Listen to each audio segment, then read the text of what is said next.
Hello there, welcome back to my channel. In this video, we are going to be continuing our series on how to study the Bible, a guided Bible study, and we are going to get right into reference scriptures and my final conclusion on our scripture in terms of the interpretation that I received. Do not miss it. We're going to get into it right now.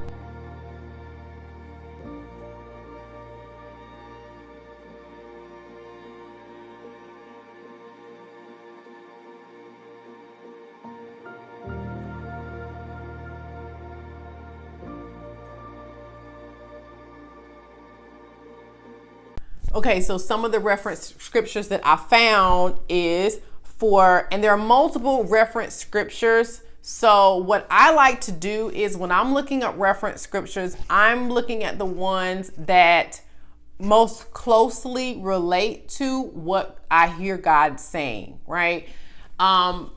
A lot of times when I'm going to study my Bible, I am looking for something specifically. I have had a conversation with God and said, okay, God, this problem right here is bothering me and I really need some answers on this. Can you speak to me regarding this? Sometimes he will speak on that particular thing. Sometimes he's got something else that is more pressing that he wants to talk about. But I am, listening for the breadcrumbs that he's, the word that I'm reading that he just, I'm 3 verses down, but I still can't get that word out of my mind. Or I've seen that, concept like 4 times in the past week, or I've seen that number like 4 times in the past week. Like these are things that God has put in your spirit to say, you noticed this for a reason. I'm trying to tell you something through it. So I'll just combine all those things and say, okay, God has really been speaking to me on this, in the past week. And this scripture is regarding that. And this reference scripture is also regarding that. So I'm going to, put these two together. So when you're looking at reference scriptures, a lot of times there will be multiple ones and you certainly can study them all. But what I like to do is define the one that's closely related to what I think God is saying to me at that time. And then I will kind of match those two together. So that's what I have done here is that I'm going to give you a reference scripture, but that's not all of the reference scriptures that you can possibly look at. You can certainly make sure you look them up for yourself. Okay. So for verse 24, the reference scripture I have is Psalms 134:3. And then for verse 25, the reference scripture I have is John 1:17. And then for verse 26, the reference scripture is Psalms 42:5. Okay, so let's read our reference scriptures. So for Numbers chapter 6, verse 24, the reference scripture that I have is Psalms 134:3. And it says, the Lord that make heaven and earth bless thee out of Zion. And so our original scripture says, the Lord bless thee and keep thee. So the reference scripture is referring to the word bless and the use of the word bless and what that context is. And so when the first original scripture says, the Lord bless thee and keep thee, the inference is, the emphasis is on the word, the Lord. And then the second one says the same thing, the Lord that makes heaven and earth bless thee out of Zion. And so it's talking about the fact that God is God and that he is Lord and that he has the power to bless us. And so he's the same God that made heaven and earth, and he has the power to bless us. This is not, just your friend on the street saying, oh, God bless you, or bless your heart or something like that. Somebody that doesn't have the power to bless you, somebody that isn't the creator of heaven and earth. This is the creator of heaven and earth blessing you. Okay, so our second scripture is this verse 24, and that's the scripture that says, the Lord make his face shine upon thee and be gracious unto thee. And then the reference scripture I have is John chapter 1, verse 17. It says, for the law was given by Moses, but grace and truth come from Jesus Christ. And so it is talking about the word grace, and it's saying that, it's talking about the Lord shining his face upon us and being gracious to us, and it's saying that he gave us Jesus Christ as a form of his grace, as his way of continuing to have his face shine upon us and be gracious unto us. And I'll talk about that a little bit more when I give the final interpretation. And then the last one here is Numbers chapter 6, verse 26. And that's the verse that says, the Lord lift up his countenance upon thee and give thee peace. And the reference scripture I have for that one is Psalms 42:5. It says, why art thou cast down, O my soul? And why art thou disquieted in me?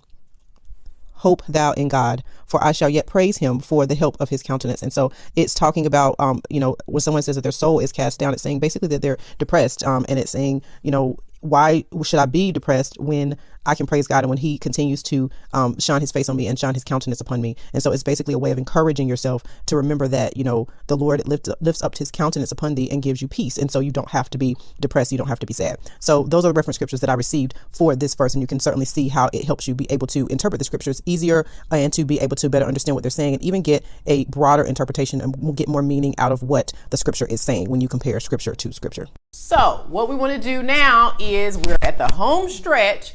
We want to take all the information that we've gotten, all of our definitions, all of our reference information, reference scriptures, all of our research that we've done, all of our other media that we've looked at that talks about the same scripture or the same subject that we're looking at. We're going to take all of that information and we want to say, okay, Holy Spirit, help me to put all this together and to understand what you are trying to say to me.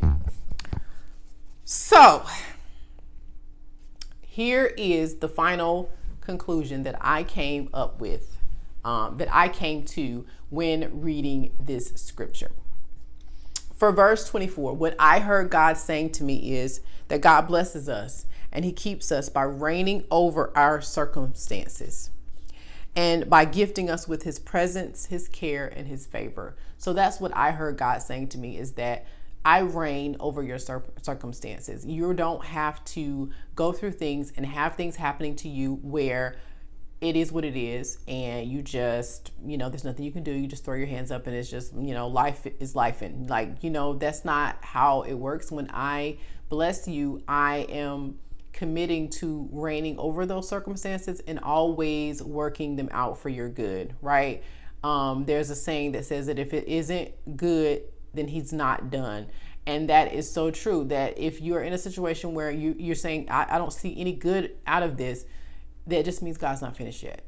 And so what I got out of verse 24 is that, he blesses us and he keeps us. To keep us to me means that he is concerned about our circumstances and making sure that they turn out for our good. And he's always working on that. That he doesn't forget and he doesn't let things go to where it's like, well, that happened and that sucks, but that was years ago. I don't care how long ago it was. It's still on God's mind and he's still working out for your good. So that's what I got for that verse. Okay, so verse 25, I got, although God is good and he's superior to us, he has chosen to spend time with us by choice and to delight in doing so. And the face of God can only shine upon us if he's willing to be close to us, and he is. And so that scripture talks about his face shining upon us. And so if you think about a light and a light shining, you have to be close enough to that light for it to shine on you.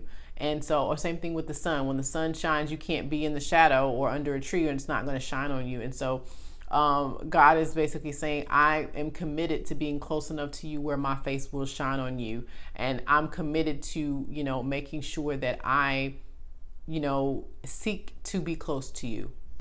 And so, in scripture, in scripture, God turns his face from sin. He cannot look at sin. And so because what happened in the garden with Adam and Eve, we had sin on us and he had to turn his face from us. But because he was committed to shining his face on us, he sent Jesus to take care of that sin and to cleanse of our sins and all unrighteousness, so he could continue to keep that commitment to keep his face shining upon us. And so it just again speaks to God's character, that he is always doing everything he can to be in our presence and to let us be in his presence and to spend time with us and to communicate with us and to provide for us. Like, he is always looking to do those things. And a lot of times you can feel like a burden. You can feel like, God, I'm always praying for something and I'm always asking for something and I always need something. But for him, he's delighted. He's delighted that we're willing to come to him and that we understand that coming to him is our best option, right?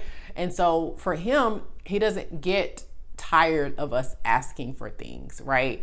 He of course wants us to worship him and to ask us for things and to love him more than we care about getting those things, right? But he's not annoyed with us asking, right? He takes delight in us, having a relationship with him and communicating with him and asking him for things. Okay, so for verse 26, I got that his face implies his approval of us, and is in his presence there is peace, even when life is full of fear, pain, chaos, or torment. He reserves for us a place of peace. And so for me, that's what I heard him saying, because, with everything that I've been through with this child custody case and everything that I've been through with the divorce and the toxic marriage and everything, he always reserves a place of peace for us. And that is so important when you are depressed and you've got life circumstances, trying to overtake you. He always reserves a place of peace. There's always a seat in his presence reserved for us, that anytime we can come. It's like an open door policy. And so that's what this blessing is saying to me is, I've always got that place of peace, and I'm always available to be your refuge, to be the place that you run to when things get too hard. The Bible says that the man born of a woman is of few days and many troubles. And so what that means is just life is hard. It is, ever since Adam and Eve decided to abandon the paradise that God created for us, this is what we're left with. But he's always with us. And so the scripture talks about, yea, though I walk through the valley of the shadow of death, I will fear no evil, for you are with me. I studied that scripture before I went to jail, because in preparation for me having to go, I just kind of felt like in my spirit that even though I was praying that I wouldn't have to go, I just felt like in my spirit that I know who I'm dealing with. I know how this corrupt system works, and it's probably a big chance that I'm going to end up going. And sure enough, I did. But in preparation for it, that's the scripture that I studied. And I remember saying to myself, God, I don't get it. If it's saying, yea, though I walk through the valley of the shadow of death, to me, that says depression. That says that I am in a valley. I'm in a deep, dark place, and I don't know if I'm going to be able to get out. And your scripture is not saying, I'm going to get you out real quick. It's saying, I'm going to be with you. And what does that do? How does that help me if I'm in this deep, dark place? And so when I went to jail, and when I, experienced the story that I told you guys, that I was able to see what that means, right? It means that you are in a valley, but you don't feel like you're in a valley, right? You're in a valley physically, but spiritually, and in terms of, your soul and the way that you feel, you are still hopeful. You still have faith. You're still encouraged. You're still excited about what God is going to do despite what you're going through. And so that's just so like God. That's so typical of him, where, certainly he is going to get us out because that's who he is. But at the same time, he works all things together for our good. And so just pulling you out doesn't give you the recompense for having been put there to begin with, right? It doesn't make sure that the enemy has to pay you back sevenfold, right? So until he can have the time to do all of those things and make everything work together for your good, he says, in the meantime, I'm giving you my presence. And in the meantime, I am going to be with you. So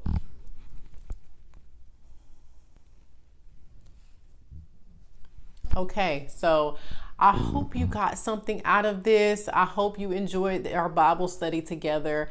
I will be doing more of these as God leads me to. And if you are looking for the notes on this, be sure to click the link in the description. I actually have a Tips for Studying the Bible mini course that is available on my website at www.freedomthroughdivorceshop.com.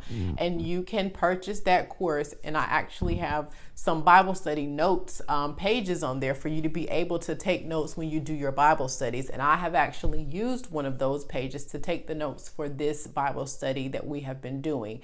And so if you will sign up for the email list, I will send you the copy of the notes for this video. And then be sure to go look at the website and to get a copy of the mini course as well, so that we can go through some Bible study tips there as well. Thank you so much for listening. I am so grateful that you decided to join me today, and I will see you next time.